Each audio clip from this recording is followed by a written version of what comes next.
मित्रांनो, सरकारी कर्मचारी आणि पेन्शनधारकांसाठी एक अत्यंत आनंदाची बातमी सध्या समोर येत आहे.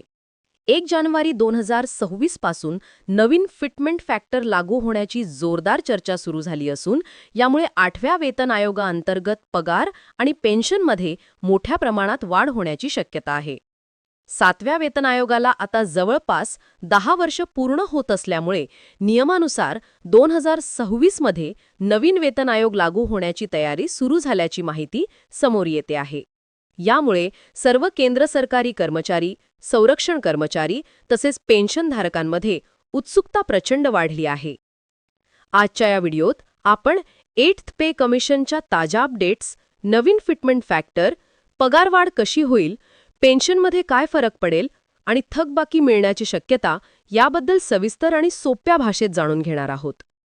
सध्या केंद्र सरकारच्या विविध स्तरांवर 8वा वेतन आयोग स्थापनेच्या हालचाली सुरू असल्याची माहिती मिळते आहे. विविध मंत्रालये आणि कर्मचारी संघटनांमध्ये चर्चेचे फेरे सुरू झाले असून कर्मचाऱ्यांच्या वाढत्या महागाईच्या पार्श्वभूमीवर वेतन रचनेत मोठा बदल करण्याची आवश्यकता व्यक्त केली जात आहे. 2016 मध्ये 7वा वेतन आयोग लागू झाल्यानंतर आता 10 वर्ष पूर्ण होत असल्याने परंपरेनुसार नवीन आयोग स्थापनेची अपेक्षा आहे. सरकारने अद्याप अधिकृत घोषणा केलेली नसली तरी कर्मचारी संघटना आणि काही वरिष्ठ अधिकारी यांच्याकडून 2026 हे लक्ष्य वर्ष निश्चित मानले जात आहे.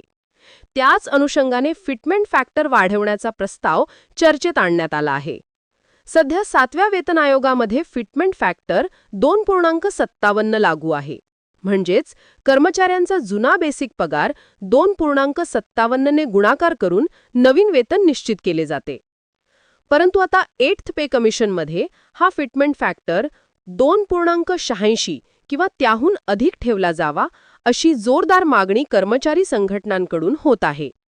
जर फॅक्टर 2.86 लागू झाला तर प्रत्येक कर्मचाऱ्याच्या बेसिक सॅलरीत थेट 12 ते 18% वाढ होऊ शकते. त्यामुळे कमी पगार गटातील कर्मचाऱ्यांपासून वरिष्ठ अधिकाऱ्यांपर्यंत सर्वांना भरघोस आर्थिक दिलासा मिळणार आहे. उदाहरण द्यायचं झालं तर सध्या ज्यांची बेसिक सॅलरी 18,000 रुपये आहे त्यांचा 2.57 फॅक्टरनुसार पगार 46,260 रुपये होतो. मात्र 2.86 फिटमेंट फॅक्टर लागू झाल्यास हाच पगार थेट 51,480 रुपये होऊ शकतो. म्हणजेच महिन्याला तब्बल 5,200 रुपयाची सरळ वाढ दिसून येईल.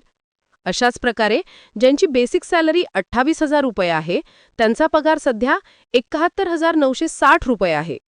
पण नवीन फॅक्टरनंतर तो 80,080 रुपये होण्याची शक्यता आहे.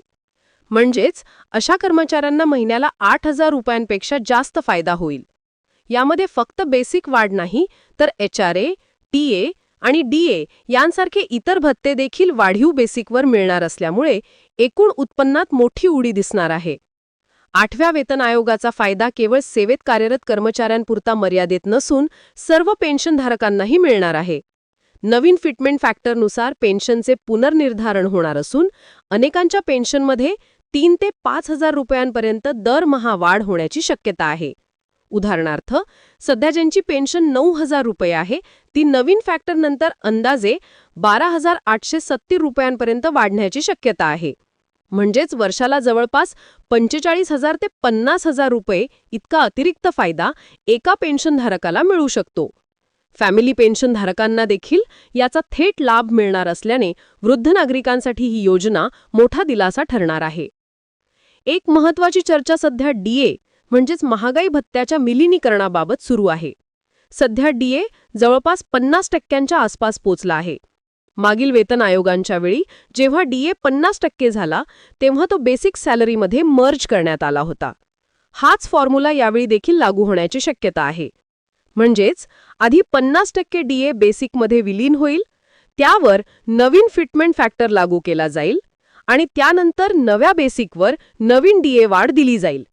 यामुळे कर्मचाऱ्यांच्या वेतनात दुहेरी फायदा मिळण्याची शक्यता वर्तवली जात आहे. सध्या चर्चेनुसार 8वा वेतन आयोग 1 जानेवारी 2026 पासून प्रभावी मानला जाऊ शकतो.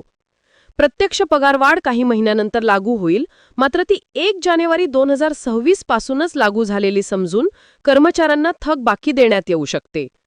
म्हणजेच प्रत्यक्षात जरी एप्रिल-जून 2026 मध्ये वेतनवाढीचा पैसा हातात पडला तरी मागील महिन्यांचा फरक अरियर्स स्वरूपात दिला जाईल. कर्मचाऱ्यांच्या वेतन श्रेणीनुसार थकबाकीची रक्कम 25,000 रुपयांपासून 1.5 लाख रुपयांपर्यंत जाऊ शकते. वरिष्ठ कर्मचाऱ्यांना तर 2 लाख रुपयांपर्यंत अरियर्स मिळण्याची शक्यता वर्तवली जात आहे. पेन्शनधारकांना देखील त्यांच्या वाढीव पेन्शनचे थकबाकीचे पैसे एकरकमी दिले जाऊ शकतात, ज्यामुळे अनेक कुटुंबांना मोठा आर्थिक आधार मिळेल.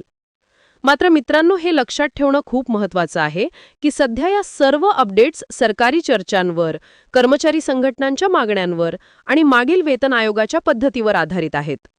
अधिकृत सरकारी अधिसूचना जाहीर झाल्यानंतरच फिटमेंट फॅक्टरची नेमकी रक्कम, लागू तारीख आणि अरियर्सचे नियम निश्चित होतील. तरीही सध्या उपलब्ध माहितीनुसार 2026 वर्ष सरकारी कर्मचारी आणि पेन्शनधारकांसाठी दंगल ऑफर ठरू शकते.